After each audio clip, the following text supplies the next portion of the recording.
Jerry, selamat malam Bang. Selamat malam Mas Rory. Tadi sudah ada dialog kami dengan Pak Muhammad, PLT Ketua DKPP, yang DKPP akan menindaklanjuti dengan memverifikasi laporan dari Bawaslu terkait dugaan pelanggaran etik. Tapi saya akan lebih menyentuh terkait dengan fenomena ini, di mana Komisioner KPU, anggota KPU Wahyu Setiawan yang tugasnya adalah menyelenggarakan pemilu, begitu, ternyata ketangkep juga, kena suap juga begitu. Apa tanggapan Anda soal kasus ini? Iya, sebetulnya kita prihatin ya. Apalagi kalau kita lihat pemilu kemarin, KPU kan menampilkan diri sebagai lembaga yang pro pemberantasan korupsi ya. Kita masih ingat tentu dinamika atau polemik terkait dengan napi mantan koruptor yang nggak boleh menjadi caleg menurut KPU ya. Tapi kemudian berakhir begini, ini kan sebetulnya meruntuhkan apa yang sudah dibangun oleh KPU soal integritas, soal moralitas dalam pemilu kemarin ya. Walaupun ini hanya dilakukan misalnya saja oknum pimpinan KPU. Betul, tapi kan meskipun oknum satu orang ya, tapi saya kira ini juga mencerminkan sikap kelembagaan, bukan sikap ya, tapi image kelembagaan di publik ya, yang dibangun sejak dulu kan. Karena perdebatan atau polemik tentang anti korupsi, khususnya tentang caleg yang mantan koruptor itu kan tajam sekali ya. Sampai harus diputuskan oleh pihak-pihak lain ya, khususnya antara KPU dengan Bawaslu ya. Nah, sebetulnya kita juga berada di barisan KPU ya. Kita mendukung kebijakan KPU atau peraturan KPU yang melarang mantan napi koruptor itu untuk menjadi caleg gitu ya, tapi dengan seperti ini nampaknya akan memperlemah posisi teman-teman. Gitu. Jadi agak rumit ya, apalagi dalam konteks pilkada. Nanti saya kira isu ini juga masih akan menjadi polemik ya. Baik. Tapi dengan sendirinya saya kira agak sulit standing standing position KPU untuk menjustifikasi sikap melakukan justifikasi itu. Meskipun hanya personal ya.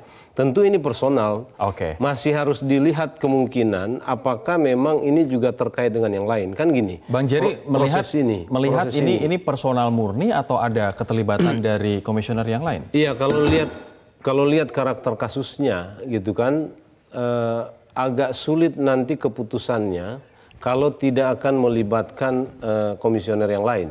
Karena kan keputusan tentang ini sudah pasti akan diambil secara kolektif. Tidak hanya oleh seorang Wahyu Setiawan. Gitu. Tapi ya. KPU menolak apa yang diminta oleh PDIP, Bang. Betul. Tapi kan kita tahu ini kasus sudah berjalan ya. Kita bersyukur karena kemudian KPU mengambil posisi seperti itu ya. Tapi saya kira harus diklarifikasi ini sejauh mana keterlibatan mungkin proses-proses di dalam yang memungkinkan wacana ini tetap berjalan sampai sebelum penangkapan. Baik, pimpinan KPU yang lain sempat mengatakan bahwa tidak ada keberatan atau tidak ada misalnya dissenting opinion begitu ya terkait dengan sikap KPU terhadap pengganti dari Nazarudin Kemas ini begitu. Nah, apakah menurut Anda KPU harus menjelaskan bagaimana prosesnya sehingga keputusan PAW tersebut muncul untuk Rizky Aprilia? Betul, jadi sebetulnya kan yang ditunggu publik ini adalah penjelasan KPU yang lebih detail ya. Makanya beberapa kalangan sebetulnya sudah minta, misalnya KPU membuka notulensi percakapan dalam rapat yang membahas soal itu. Supaya kelihatan betul bagaimana dinamikanya, kan gitu. Kalau hanya menjelaskan seperti sekarang, saya kira nggak ada lembaga atau orang yang akan kemudian mengatakan ikut terlibat dalam, nggak mungkin dong. Kasusnya sudah muncul seperti itu sekarang kan gitu. Jadi jawaban KPU seperti sekarang sih normatif aja. Dia harus menjelaskan itu ya. Kita sih berharap tidak ada begitu. Gitu. Tapi kan tetap sulit dipahami publik gitu ya, karena aturan jelas kok.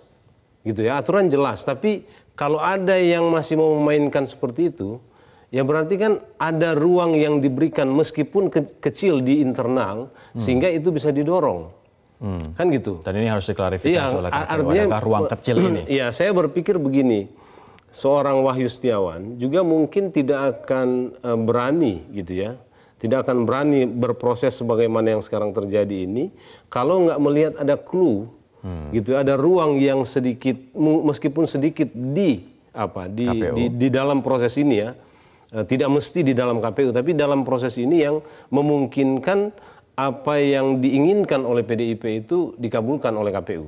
Oke. Kan gitu. Ini apanya. Baik. Makanya menurut saya KPU perlu menjelaskan, tidak sekedar mengatakan bahwa kita sudah keluarkan putusan tanggal 7 Januari. Betul gitu. Kita berharap begitu ya, tapi kenapa proses ini berlangsung sejak lama? Baik. Kan gitu. Bang Jerry, apa dampaknya kemudian kasus ini bagi kita yang akan menyelenggarakan pilkada serentak di tahun 2020 ini, Bang? Iya, memang ini secara moral ya, ini meruntuhkan penyelenggara pemilu khususnya KPU secara kelembagaan, gitu ya. Karena teman-teman di daerah sudah pasti down sekali, meskipun ini tidak terkait langsung dengan mereka, gitu ya. Dan praktek-praktek seperti ini juga di dalam beberapa kasus pemilu yang lalu, bukan soal PAW ya, tapi bukan pergantian, tapi soal jual beli suara. Itu kan ada beberapa keputusan terkait dengan itu yang diambil oleh DKPP gitu ya. Jadi memang harus ada konsolidasi untuk membangkitkan semangat penyelenggara pemilu KPU-nya supaya nggak betul-betul down ya. Baik. Karena ini meruntuhkan moralitas penyelenggaraan pemilu yang sudah berlangsung kemarin dan saya kira berpotensi untuk berdampak dalam penyelenggaraan pemilu ke depan. Lantas pertanyaan kemudian bagaimana pengawasan Bawaslu? Iya, memang ini tahapan yang sudah lewat tahapan pemilu dan tidak secara spesifik sebetulnya lembaga ini diberi kewenangan juga untuk mengawasi tahapan ini.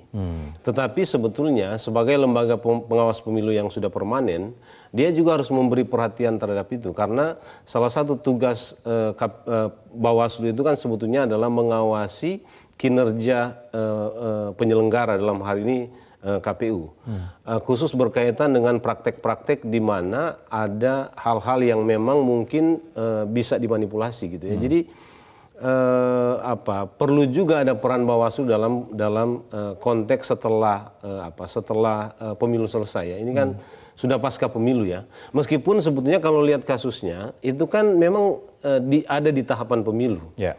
Bahkan mulai kasusnya itu sebelum pemungutan suara gitu ya. Yang kemudian berproses sampai setelah penetapan calon terpilih bahkan setelah pelantikan. Saya kira dia memang menjadi sangat rumit ketika sudah selesai pelantikan. Oke. Dan upaya itu masih dilakukan terus oleh partai ya. Apa kemudian yang harus dilakukan oleh KPU sekarang? Apakah segera kemudian KPU ini segera membutuhkan satu komisioner pengganti dari Wahyu? Ya, kalau pengganti saya kira mekanismenya akan secara otomatis berlangsung ya. Calon yang memperoleh suara terbanyak berikutnya itu yang akan nomor 8 jadinya. Itu dengan sendirinya akan diproses untuk menggantikan setelah Wahyu ini sudah resmi berhenti gitu ya. Karena ini kan proses hukum masih berlangsung ya. Artinya proses selalu etik ada juga masih berlangsung. Betul, proses etik sedang berlangsung setelah Bawaslu melaporkan ke DKPP ya. Nah, kalau ada putusan DKPP segera harus ada pergantian atau kalau ada putusan hukum segera setelah itu harus ada pergantian. Bang Jerry, apa saran Anda untuk KPU pasca OTT Wahyu Setiawan? Iya, menurut saya KPU memang harus lebih transparan terkait dengan seluruh proses yang terkait dengan kasus ini. Gitu ya, untuk lakukan klarifikasi. Kalau memungkinkan itu tadi, buka notulensi percakapan tentang itu supaya ketahuan apakah memang betul-betul tidak ada dissenting opinion. Baik. Atau bagaimana dinamika percakapan ketika itu ya. Apakah memang ada kemungkinan-kemungkinan yang dibuka untuk kemudian mengakomodir usulan dan keinginan PDIP ya, untuk mengganti atau melakukan pergantian sehingga tidak ada syakwa sangka akan hengki-pengki begitu ya. Ini kan untuk menghilangkan kekhawatiran publik dan kecurigaan publik terhadap seluruh proses ini. Karena yang sekarang ditanya publik itu adalah apakah hanya Wahyu Setiawan yang terlibat? Apakah anggota KPU yang lain juga tidak punya kontribusi di situ? Terima kasih Jerry Sumampau, Koordinator Komite Pemilih Indonesia atau TEPI atas waktunya di Prime Time News malam hari ini. Betul-betul tidak ada dissenting opinion. Atau bagaimana dinamika percakapan ketika itu ya. Apakah memang ada kemungkinan-kemungkinan yang dibuka untuk kemudian mengakomodir usulan dan keinginan PDIP ya, untuk mengganti atau melakukan pergantian sehingga tidak ada syakwa sangka akan hengki-pengki begitu ya. Ini kan untuk menghilangkan kekhawatiran publik dan kecurigaan publik terhadap seluruh proses ini. Baik, Karena Bang yang Jerry. sekarang ditanya publik itu adalah apakah hanya Wahyu Setiawan yang terlibat? Baik, Bang Apakah Jerry. anggota KPU yang lain juga tidak punya